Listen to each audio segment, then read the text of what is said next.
ẹ̀yin gan dẹ̀ ní ẹ̀ lówó all our money òun náà fi train yín tẹ́lẹ̀ ń ṣe free education ẹgbòmìnira yẹn tó you are now using it against the people tó yẹ àwọn youth wa tó yẹ káwọn náà ní access to free education. You stop everything so that these young people will not be able to challenge your children in the future. ẹ wọ ẹ jẹ́ kí n dákẹ́ báyìí because báyìí kí n máa vibrate kí n máa va náà lọ and all of you ẹ bá tẹ́lẹ̀ fẹ́ mú orúkọ bàbá yẹn sẹ́nu tẹ́lẹ̀ fẹ́ mú orúkọ bàbá yẹn sẹ́nu tó bá ti ń dárúkọ bàbá yẹn máa mọ̀ yí pé you are partakers of the causes tí àwọn èèyàn raise partaker ni ẹ alájọpín ni gbogbo yín. Thank you very much.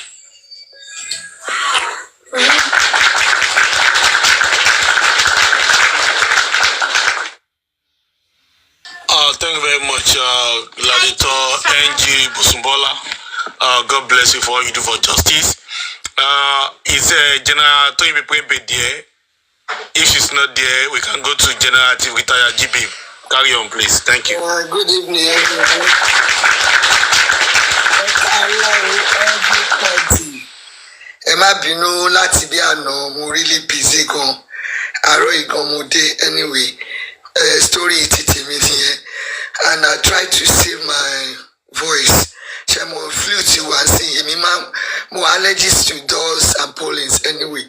So time elele mo fẹ́ retain a voice mi mọ́ torí iṣẹ́ pọ̀ tá a máa ṣe pẹ̀lú voice yìí ní Justice for Mohbad. I just want to appreciate the panelists. I will tell you the gladiators and generals of the panelists and the commenters and ọkùnrin tó ju ọkùnrin lọ ìjáyà gbogbo àwọn ìjáyà ìbẹ̀rù àwọn ìbẹ̀rù the general of all generals the avengers well done. Tẹ́ bá rí àwọn kan tó bá ṣe show live show ẹ máa gbóhùn àwọn angels yẹn àwọn ohun tí Ọlọ́run ní ẹ jẹ́ káwọn ọmọ kéékèèké wá sọ́dọ̀ mi torí tí wọ́n níjọba ọ̀run ẹ rí i pé nǹkan ayọ̀ ni kò dàbí àwọn ọkùnrin kan tó ti sùn pálú oko àbí lábẹ́ pọ̀ ẹ má bínú mi o I don't talk this way ká máa sọ̀sọ̀kúsọ ẹ but I just have to apologize I have to say it àwọn tí wọ́n ti sùn pálú àpọ̀n àbí báyìí ṣe ń sọ tí wọ́n níyàwó lé àwọn àpọ̀n tí wọ́n ń da gbòòrò ní Justice for Mohbad èmi dúpẹ́ gbogbo àwọn tí wá èyí tó ti márì ló pọ̀ tó bímọ èyí tó dẹ̀ tó ní àwọn tó fẹ́ fẹ́ kò ṣe àwọn asùnpa tó wọn máa lanu gbà o kò ṣe àwọn tó anyway àwọn yẹn by the way ni wọn àwọn náà ń da nǹkan rú àwọn náà ni ẹ máa rí irú lúkúlúkú bàtàṣì tí wọ́n gbé tí wọ́n embarrass ẹ̀ tí ò mọ̀ ojoojúmọ́ ló kàn gba embarrassment níjọ́ tó ń pìtì jù kò rí gbànú ẹ̀ kò sí mbẹ̀ òun àti babaláwo ní pẹ́pẹ́yẹ olè ọ̀rọ̀ pọ̀ tá a máa sọ bọ̀ tá a kò máa yan díẹ̀ ni. Number one èmi wá àwọn pípù yẹ̀yẹ́ ló yẹ ká máa ṣe torí wọ́n kàn ń ṣe yẹ̀yẹ́ wọ́n ń ṣe iṣẹ́ mọ̀ kéèyàn máa ṣe kọ́ máa fù lára wọn. This is the way I see them. Èmi gbogbo pé change ọ̀n lè pa bàbá o I'm telling you ìdí tí wọ́n fi lè pa bàbá àdúrà wa láti jọjọ́ yìí tàti gbà tí a ti ń gbà tá a tún máa gbà ó ń ṣe mọ́ bàbá lára wọn mímì kò lè mí bàbá I'm telling you. mo kàn fáìdà pé ní máa ń sọ pé ṣe fẹ́ pa ẹ fẹ́ pa no I won't say that wọn ò lè rí bàbá pa àwọn ní ìyọnu bá wọn ṣẹ́rí they can never change torí pé a ti kọ́ pé ẹni ẹ̀kọ́ ẹni ègún ni wọ́n kò sí bá ṣe lè preach fún wọn they will never change ọlọ́run ti mú wọn láwọn ẹ̀yẹ. Like Asun mo lè máa mú káàkiri ọ̀rọ̀ mi Asun Flakes bí olórí ẹgbẹ́ wọn Kojokem Yakovu Asun Flakes òtún mọ doctor olórí Asun Flakes ní bó ṣe pé nìyẹn Ace Flakes Asun ló pọ̀ ní Asun Flakes ó yà ẹ sọ̀rọ̀ Asun Flakes ìwọ tó ní ìwọ doctor veteran doctor ti pọ̀ àwọn tẹlẹkùn wà àwọn tẹlẹkùn tẹ wà àwọn tẹlẹkùn wà àwọn tẹlẹjọ wà I don't think a proper doctor ó máa ráyè. doctor ẹlẹ́fọ̀n gan wà. àbẹ̀bẹ̀ ní hospital ti gbà níwọ̀n ọpọlọ wọ́n wà bẹ́ẹ̀ tó kó wọn sí aquarium tí wọ́n ṣe mo rò pé irú dókítà ni iṣẹ́ tó yẹ ló ti ṣe látàrọ wá di lóru kẹ máa fò ẹ máa wá ṣe ẹgbẹ́ wẹ́ẹ́ máa ní wọ́n ṣépè ilé kọ́kọ́ ṣépè fún àwọn èèyàn and they return it back by fire by force ẹ forí gbé àti ẹrú kò ó lọ títí ayérayé ẹrú ló máa ṣe you people will be cursing ẹni wọ́n sọ̀rọ̀ bàbá ṣe ẹfẹ ayérayé lẹfẹ fi máa sọ̀rọ̀ bàbá tẹ máa fi wọlé ni ẹsẹ asun flakes làbí ìyá ẹ ṣe pé olórí yín bàbá ẹgbẹ́ yìí mò ń bọ̀ wá sọ títí ẹ mi mọ̀ pé ní bàbá ẹgbẹ́ oṣó bàbá òfò bàbá tó máa jóná kú wọ́n ní end asun flakes ó ní ẹ̀lì lẹ máa lọ iná ayérayé ẹ máa jóná ni láti olórí yín àti bàbá ẹgbẹ́ yìí dẹ̀ ti sọ ní ìsinmi ti jẹ́ ẹ̀mọ́ pé ìsinmi ti dé ó ti jìnnà sí ọlọ́run ti mú sinmi kúrò ní ayé yẹn lẹ ṣe ń gbó lẹ ṣe ń sunkún I just got to know kí ló dé tẹ̀ ń pariwo anakọ́ náà ń pariwo orí mi bá pariwo ariwo pọ̀. Instead of them to collect their petitions in peace. Ẹni sùúrù ó wá sùkú ṣe rí àwa mi báyìí ọba tí a gbójúlé o alágbára ọba tí a fẹ̀yìntì a lè rí lè ṣe ọlọ́run ti ṣiṣẹ́ láṣẹ parí gbogbo kò lè ra wa kò lè sú wa torí a gbójúlé adúró ti Jésù Kristi àpáta ìgbàlà wa ìlà wa dúró. ṣùgbọ́n lọ́lọ́rin yìí tẹ̀ fi dẹ̀ ń kírun ẹ̀kọ́ forí lálẹ́ ni ẹ̀ ń jorí mọ́lẹ̀ irun kọ́lẹ̀ yìí kí ẹ̀ àwọn tó ń kírun gangan wà tí wọ́n bẹ̀rù Ọlọ́run ẹ̀yìn kan jorí mọ́lẹ̀ ẹ̀ ń gbẹ́bọ ẹ̀ ń lọ sí gbòòrò ẹ̀ ń kọ́ ẹ̀ ń pẹran ẹ̀yìn náà lẹ́sọ̀ ẹ̀ ń sẹ́ẹ̀dì ògùn sáwọn èèyàn káàkiri ẹ̀ rí pé ẹ ti dẹni òfò ẹni ẹ ti dẹni. wọ́n import ogun wọ́n export ogun. Imagine. mi gbọ́ wẹ́rì owó ìpọ́tà tó importer and exporter of ogun. ìfọ̀ àdáṣe plẹ̀ kí ni ẹ̀ mú kọ rẹ́rìn ni. wọ́n ti ta importer and exporter ogun dúdú. wọ́n tún pẹ̀rọ náà ó sọ àwọn lọ pẹ̀rọ nítorí Mohbad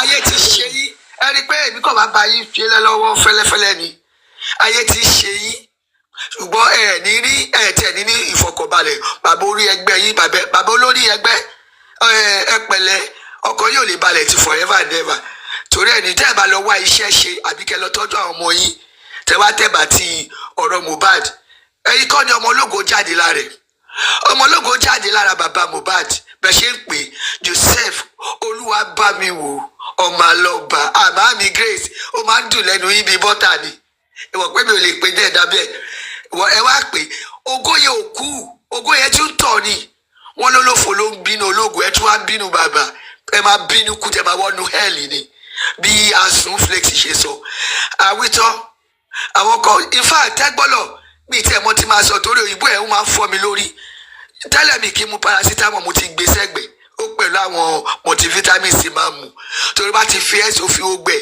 tó yí mọ́ra wọn bóyá àǹtí ẹ̀dẹ̀ ní jókèmù torí òun náà ó rí lè gbé àwọn wọ́ọ̀sì kọ. To speak in English and to even combine English with Yoruba is different. But kí ẹ máa mú words kẹ́ máa lè pronounce ẹ̀ ẹ̀ fi tí títa. ẹ jọ ṣe ti gbọ́ nípa pesticide. ẹ̀wọ̀n náà ní pesticide. I am not interested. Imagine. Say you are not interested. God of mercy. Àwọn olóhùn burúkú àti dókítà ayọ̀ àti mosquito yẹn ń tẹ̀lé irú yẹn. Wọ́n lànà wọ́n ṣe ìgbẹ́ ti lànà àti Yorùbá ìsílẹ̀ tí wọ́n mọ̀ sọ́ńbẹ̀. Bó ebi kàn fi ìpè ẹ̀mọ́ tó ṣẹlẹ̀. Ìbọn nínú Yorùbá. Kẹ́rí ọmọ tó yí pépéré ń pè pépéré àtọ́ yí pépéré ń pè ọmọ ọdún. Inú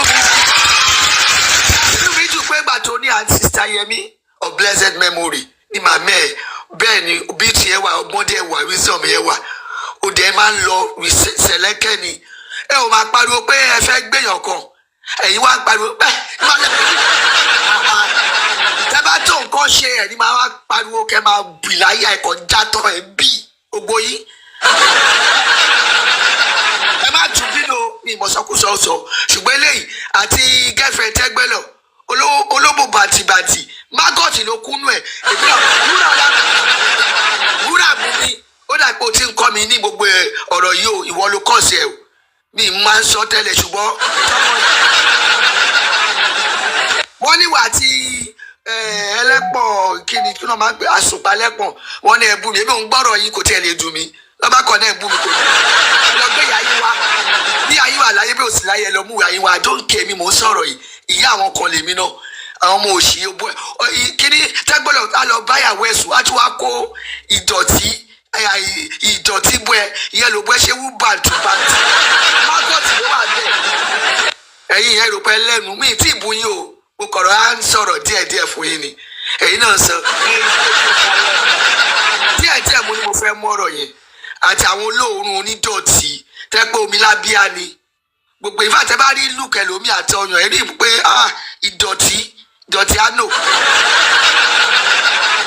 ìdọ̀tí onídọ̀tí ṣe rí ìwọ ẹyẹ bíi ẹyẹ àdán yẹn tó wà ní Iraq ìwọ náà tún fẹ́ máa sọ slides wa wọ́n bí tí wọ́n kéré lẹ́nu sọ̀rọ̀ yóò kọ́pì slides wa mọ́ àwa la máa ń sọ bíbà èmi sista Comfy mọ̀mí yétí 70 ẹ má kọ́pì wa ọ̀dẹ̀ àwọn olóòórùn anyway yìí kéré tẹ bá ti sọ̀rọ̀ ìyá yìí ni máa ran yín sí ó wà láyé kò wà láyé ẹ lọ mú fọ́tò wọn wá ká bá gbé síra wọn èyí ló fò ní dọ̀tí àti ọkùnrin obìnrin ò lè fẹ́ lù rẹ̀ onípalẹ́pọ̀ torí ẹ̀ lóbìnrin ò ṣe lè fẹ́ wàá tún máa jí owó obìnrin bíi 2,000 pounds lọ́nà òjì alẹ́ àdá fún ẹ ọlọ́mú owó jọ́jẹ́mi àti ẹ máa pàdé bá ní London yẹn ni wẹ̀ wo ilé ìwọ́gbọ̀n wà nílé ayé sísú ẹ̀ ìwọ́ tẹ́ pé tọ́ọ̀gì oníkọ́ máa jáde ipe. èrè ajíbè báwo lè ṣe máa mọ̀ pọ́n lẹ pàdé. àti ní fọ́tò wọn ṣe mọ̀ pé góòsì lèmi ìbá tí a lọ bàbá ní sórí èmi rèé. ẹ̀bẹ̀ ṣe kí nìyẹn fún nìyẹn. àwa jà èmi ti dá mọ ó ṣorí bí orí àpamù sálàpà ní obìnrin ò lè gbọ́dọ̀ ẹ̀ láéláé onílara ẹ̀ ń pariwo 150 màá ná ní ẹ̀yọ̀ fún ní àná àbíjọ́ oníjẹta nígbà tí babaláwo ó di ẹ má jẹ parọ́ ó lo oògùn ẹ̀ ó lágbára ẹ̀ o ayan ló fi jáde nínú prison yẹn ayan ló fi jáde lórí pé ẹni tí ikùn ẹ ti ba wí gan ó lu ayan wọn wá dá 150 fún gbogbo wọn dúpẹ́ ìyá wọn sunkún sábọ́ ìyá ń fẹ́ ó ń yàgbẹ́ ó ń sọ sára fi wọ́n fi ìtajà o èèyàn kan tí a mọ̀ rí bíbà ṣòwò yẹn 2 million plus kọ́ ni tí ìbejì mi máa wà bíbà mọ́ mi yé tì ẹni tí a mọ̀ rí a máa pariwo máa support àrípa ní babaláwo lè máa support ẹ̀ lélẹ̀ o ti jáde owó tí wọ́n ní kọ́ dá fún ẹ kó fi yú ẹ àkáǹtì yọ̀mí náà dá sí o kẹ́ mọ bẹ́ ṣe máa jàjà yẹn kó dẹ̀ mọ bó ṣe máa gba gbogbo owó yẹn kó lọ mo ṣoore fún ẹ ń gbà yẹn nìyẹn ṣẹ́rí tẹ́lẹ̀rọ àwọn wùmí yẹn àwọn yẹn kò lè bọ́nu wàhálà ìṣòro tó bọ́ sí ẹ gbà bẹ́ẹ̀ ọ ti ta fún ẹ mú tó bá ṣe Ọlọ́run jẹ́ oh my God ó tí mọ̀ ọkọ̀ sórí wọn kàn ń gbé ẹ lẹ́yìn ni àtàwọn tó ń gbé ẹ lẹ́yìn ìmí ẹ̀rọ kan jẹ́ mi gbogbo àlá ni tó mọ̀ pé ó ṣiṣẹ́ bíi tó yìn gbé ẹ lẹ́yìn pé tó bá pákọ́ níbi ẹ encourage ẹ tún encourage ara yín náà kẹ máa bá ṣe Ọlọ́run jẹ́ iṣẹ́ ọjọ́ kẹfà tó dá wa ní àwòrán ẹ̀ ìdájọ́ ń bọ̀ láìpẹ́ ni kò ṣe pópẹ́ ẹgbẹ́ wọn ni wọ́n ń lọ o lè má tiẹ̀ bọ́ mbẹ́ yẹn wọ wù mí kọ́ ẹ pé wàá ṣe rẹ léṣe I don't want to go much you abọ́sẹ̀dé ọ̀dẹ̀ àwọn yẹn náà ẹ̀kọ́ bí ẹ̀kọ́ rẹ̀ pé ẹ̀kẹ́yàn máa advice wọn ẹ padà no way abọ́sẹ̀dé orí burúkú ti bá ó ṣògo òrùn ṣùgbọ́n Ọlọ́run wá wo àánú ilé ọlọ́ba ló gbòògò sí náà ó wá ní bàbá wọ́n wá sọ pé bàbá ń dán bàbá ń múra bàbá ń lọ ogún yẹ ẹ tí ì rí ó ń padà bọ̀ wá bá bàbá ẹ lè gbóhùn mi o tí mo mọ̀ pé mo gbé o ti sọ pé gbóhùn mi fẹ́ràn ẹ lè gbóhùn mi máa wò iṣẹ́ sọ̀rọ̀ ìmásìpù kankan sí ẹ dùn pé ẹ lè gbóhùn mi ni ẹ tó bẹ́ẹ̀ ẹ jọ wọ́n sẹ́kọ̀ọ́ bọ̀ mo ti mu lemon drink mi orí yín bàjẹ́ ẹ lè gbóhùn mi máa ẹni pé mo fọ́ ọ̀sẹ̀ náà ohun mi ìdájú tàwọn kọ lọ ó ìdájú tàwọn ìyá yàrá ó ìdájú tí wọn lọ. àwọn tí wọn wí dẹkùn àti látọ. àwọn ni àwọn ọ̀dẹ́ túwátúwá sórí kíní mọ̀mí yé ti ládùn àní kò ní tìjú létí ẹ̀kọ́ bá wùmá kò rọ̀ nǹkan ó dàgbà ayé ìgbà táwọn sẹ́ẹ̀tì ẹ̀ jáde ó kò báyọ̀ ọmọ ọ̀dọ́ ló ṣe fílẹ̀ ta ló mọ̀ bàtọ́ mu wá sí èkó mu ṣe tó lóun gbé ó ẹ̀ṣẹ̀ wá lájú máa wà bẹ́ẹ̀ fáwọn ọkọ̀ wọn ò ríta wà máa lọ kiri tí ń lọ kọ́mẹ́ǹtì ọ̀dẹ̀ ni ẹ ìmọ̀ àwa sírò ọ̀dọ́ yín yẹn ibi platform mi tó ti gégùn fún tó ti wọ́n ti ṣe bí mi tẹ̀ fẹ́ gbọ́rọ̀ yín wọ́n kọ́ ni ẹ máa ń bú wa ni mi ò fẹ́ gbọ́ bọ̀ tí bá gbọ́ pé náà bú wa ẹ̀ náà dá yín lò ó wá lọ kiri àdúrà wo bó ṣe rí owó súùtù kan ṣé lánàá abilé ni mo rí owó súùtù yẹn gbogbo àti iná wọn blue wo bó ṣe rí ó tẹ̀ ju èèyàn ó dàbí àwọn tó mú wa láti sàn gbé tọ́ orin náà ò mọ́ kọ́ má jẹ́ kó fọ́ọ̀sì sí nǹkan tí ò lè ṣe bẹ́ẹ̀ ọlọ́run kò yẹ kẹ́mi náà advice ẹ o talent tó ní kọ́lọ́n fún ẹ you cannot copy your brother kò jọ́ ọlọ́run ò ń gbé bàbá náà ń kọrin style bàbá yàtọ̀ style Mohbad yàtọ̀ tí wọ́n ní kó ṣe títí ẹ but bàbá ò sọ pé ó kọ́ ṣe orin láti kékeré wọn sọ pé ó lu gángan wọn kàn ní tọ́ọ̀gì ló máa ń ṣe kiri even look at your look ó mú nǹkan o ojú ẹ̀ dàbí ojú àpá ojú ẹ̀ dàbí ojú àwọn tó ti mú kọ ewu bó ṣe bí ọmọ tí ojú bí yellow fever yẹn tó ní jaundice bòbójú ẹ̀ ṣe rí nìyẹn kò tiẹ̀ ní fitting kò sí tó máa wò náà tó fit ẹ̀ ṣé irú yẹn ló fẹ́ fi ṣe mánéjà irú ọ̀dẹ̀ babaláwo nífa tó lóun náà ń gbẹ́bọ ìyẹn white wọ English gan kò fit ẹ̀ irú yẹn ló ó tẹ̀lé àti mánéjà ti máa ń jẹ́ ó lè rí ṣe this is not your calling òkè gbọ́ ohun ẹ̀ kò sọ̀rọ̀ bó sọ̀rọ̀ gbogbo yín yóò go in down torí ọlọ́run ẹ bá tọ àwọn èèyàn lè tọ ọlọ́run ìdájọ́ ti wà àwọn èèyàn náà ló máa dà fún yín kò ṣe pé màá ní ẹ fi wọ́n lẹ̀ fọ́ lọ́hùn bí ìwé ọ̀dẹ̀ kan ṣe sọ nípa ìwé lẹ̀ fọ́ lọ́hùn ẹ̀yin lẹ́ ń sunkún ẹ̀yin lẹ́ ń kígbe ẹ̀yin lẹ́ ń játọ́ àwa wà dúró bíbá yìí yẹyẹ la máa fi yín ṣe tẹ́ bá tó nǹkan ṣe torí ó mà tó ṣe títẹ̀ tó pariwo báyìí sọ pé yes má ṣe kiri báyìí fún yín ọmọ kó tẹ́tù ni ó ká sára ni. ká kékọ́ dẹ́ ẹ wá ń pariwo kiri wọ́n kọ́kọ́ ní bàbá mi o àwọn kan tún yẹ bàtí àtọ́ mọ̀ pé ọmọ ni ọmọ tó ju yìí lọ wá síbẹ̀ èyí alifa ẹ̀rí tó gbé sórí àánú ẹ̀ tí ẹ ṣe nígbà tí wọ́n mú yẹn ẹ̀rù ń bà ẹ ṣe I should turn off my life okay ó wá ń wò bí mùsù ti gọ́ọ̀mù tó ṣe tó máa ń fi gọ́ọ̀mù bá fi gọ́ọ̀mù máa fi mú mọ́lẹ̀ ó wá ń wò bẹ́ẹ̀ ọ̀dẹ̀ ọ̀dàtẹ̀ náà yẹ́ ọlọ́run ní jẹ́ kó ronú pìwàdà ó tún lọ ọlọ́run yẹ ò bá jẹ́ wà tó bá ṣe pé 150 àbẹ́lẹ̀ náà dá wọ́n wá ń pariwo ẹni táwọn ò tiẹ̀ mọ̀ rẹ̀ wò ta gbélẹ̀ àwọn ò fi ṣe kíní ọlọ́run làwa ṣe fún ìgbà tá a dáwọ́ fún arífà tí wàá pọ̀ jù bẹ́ẹ̀ lọ.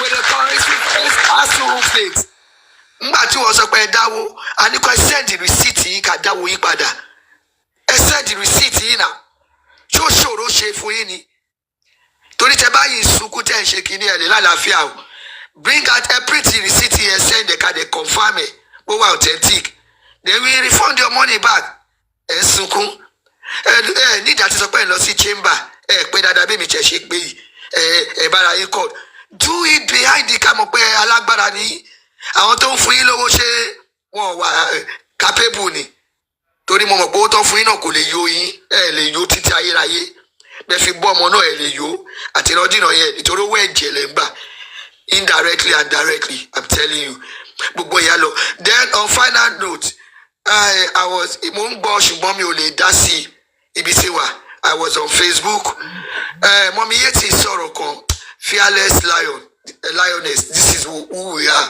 àwọn leo ẹ má bínú ngbà tí wọ́n ní wọ́n sọ̀rọ̀ lẹ́tà ò sọ lẹ́tà I think on Conference platform yéésì màmá láti ní yẹ tó rán ní queen comment yeah I support etí mama èèyàn gbọ́dọ̀ má ṣàbòsí kiri and queen you were quick to come and queen who are you àwọn ṣe eré ìsàbí àwọn ikú tó ń halẹ̀ mọ́ ó ń sòótọ́ fún ẹ fine àwọn ní kò bẹ̀rù ọlọ́run àwọn ní kò bẹ̀rù èèyàn like me I don't bẹ̀rù any human being right but bẹ̀rù ọlọ́run náà tó bá bẹ̀rù ọlọ́run ní máa ṣe ìwà tó ń wù kiri ṣé bàbá ló rán ẹ pé kó lọ kọ lẹ́tà ni?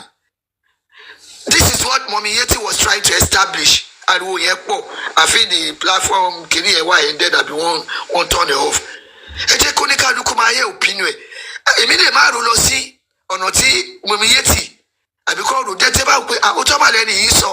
And she is so bold. She came and said, no, bye. You are just coming. Ariwo kọ́ ló fi ṣe gbólé tó pariwo. You can support your spending. Like me, someone like me, I don't care who you are. Okay? Oh, but study law, kò study tó ju yẹn lọ. Àwa gan náà àwọn ọmọ tó study tó dẹ̀ ṣe tó study l'America tó tún wà nílé tó wà níbà yìí náà. So gbogbo yẹn stop it. If you are the one causing all this rancor, ṣé bàbá ló rẹ kó kọ́? Because we don't know. Ètè pọ̀ lọ́wọ́ gbogbo yín. Bẹ́ẹ̀ ṣe ń bọ̀ lọ báyìí lè lọ báyìí. Èmi ò fọ́ fún yín, but you don't have to bẹ̀rù mi, queen or bẹ̀rù anybody or Mommy Yeti. But fear God. Bẹ̀rù Ọlọ́run kó ba lè dá fún ẹ. Ẹ bẹ̀rù Ọlọ́run kí gbẹ̀yìn yín kó dá. Everybody ni mò ń bá wí. Ẹ bẹ̀rù Ọlọ́run kí àwọn ọmọ tó ń bọ̀ àwọn ọmọ tàbí kọ́ lè ṣoríire. Kí a máa jẹ wọn. Ìwà burúkú tí ẹ wù lórílẹ̀-èdè ẹ ló jẹ́ kí nǹkan máa rí bẹ́ẹ̀. Ẹ̀dẹ̀ ń ròótọ́. Ẹ rí white ẹ̀ ń pè black. Ẹ rí black ẹ̀ ń pè ní white. Ẹ máa bring it on. Ṣé mo mi ò wà á ìpè ẹ fẹ́ ṣe bá yọ̀rọ̀ ṣe fún yín. I'm not that.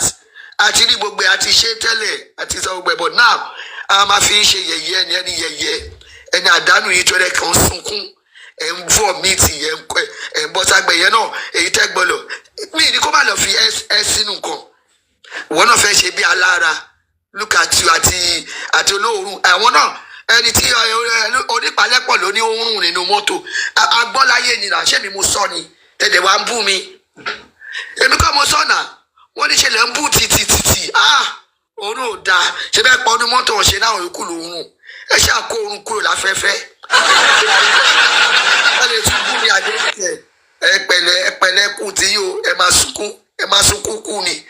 Thank you very much. I need to keep my word. Johnny Kebe, Adaripo, oh, they escape on ẹ̀rí náà wò èyí sábà wò ẹ̀rí kò ní pọ́ìntì kan ẹ̀rí náà wò ṣe mọ̀ ẹ lọ sí Sokoto yìí àwọn wo ṣáwọn eléyìí àkòdè mọ̀ọ́rọ́ sọ náà lókà náà ti sọ pé ọmọ dẹ̀pẹ̀ ní ẹbí otí omi máa kókó bí Ṣómólú yẹn náà bí ẹ sí àmì ó dẹ̀ yẹ kí mú ẹ kékeré o gbàtà máa rẹ ẹja níbi èbúté ẹja máa ń ṣì tọ́ máa fresh ó yẹ kí mú ẹ ọmọ àwọn ègùn ọmọ sàngbétọ́ ìwọ náà wá ń ṣe bí alára wò má yà lọ change irun ẹ sí pọ́pù wo bó ṣe rí bí adarí pọ́n àbí blue ọ̀dẹ̀ you have nothing to offer àwọn tó ò ṣiṣẹ́ fún la mọ̀ pé ò ṣiṣẹ́ fún gbogbo yín ẹ̀ bọ́ lọ́hùn bẹ́ẹ̀ ẹ̀ bá wa náà bẹ́ẹ̀ o torí àwa ò relent we are there gidigba justice for Mohbad shall be prevailed Jesus mighty name ẹ ṣé God thank you God bless. Thank you very much, General Tivita Yajibe. God bless you for all you do for justice. And then actually, concerning this petition of it, I don't want that petition to generate any rancor in between the gladiators and the generals.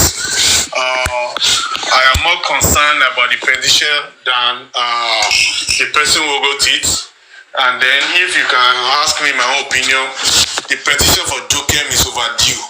It's overdue.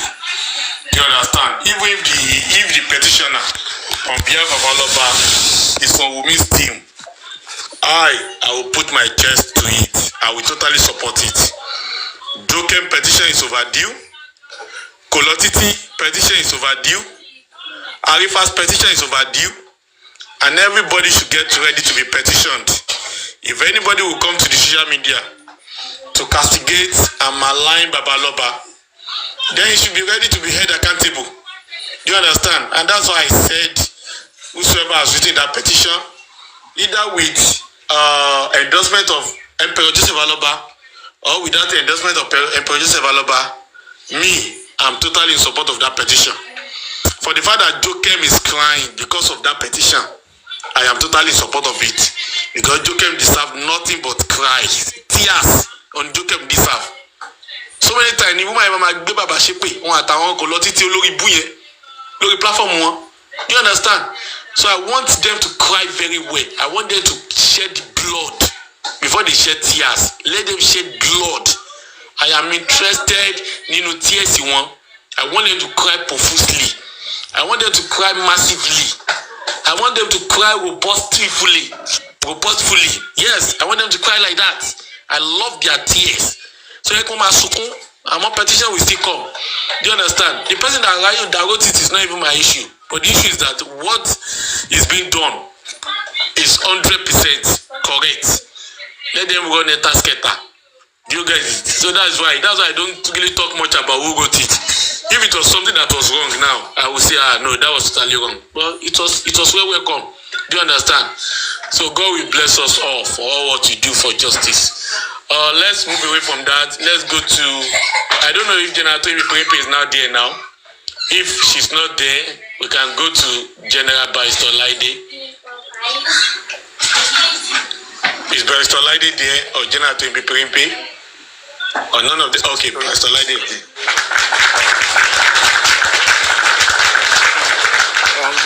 Good evening, everyone. Good evening, panelists, commenters. Well done, everyone. Justice for Mohbad. Justice we shall get. Justice shall prevail. It has been a long day, and again we're back at this. They see now petition at water, you know, and this turn by turn, and I'll start with Joseph Aloba's being summoned. And as I said, I've heard different opinions, different advice. The funniest one I saw is someone saying they offer around about the seat. You should not sit there.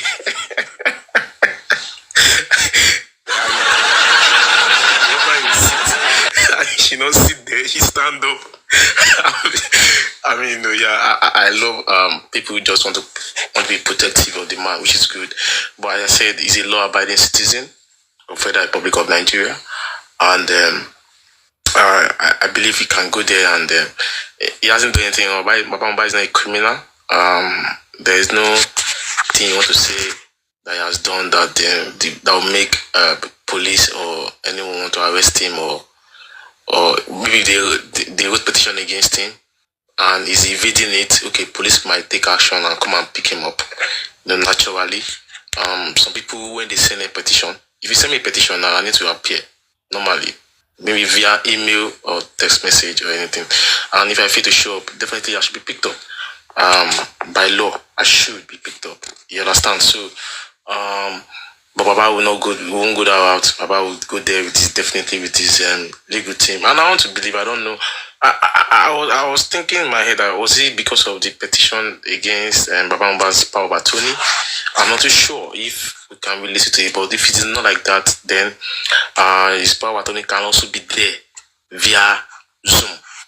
I think I Zoom allowance. If a key suspect or a suspect could appear at the inquest via Zoom, I believe the police can also extend that to Baba Mohbad's power of attorney, and to also be the round table, quote and unquote, round table discussions for tomorrow. Away from that, all the advices I think Baba Mohbad that I've also made my own advice, and which I will also extend to him, that these are things that you need to take there. We're not just doing a round table discussion. It must be a robust conversation with the police, and a no holds barred conversation. It's not a laughing conversation. If that's what they want, and it's going to be Tesujue conversation. It's not going to be laughing or a business as usual conversation.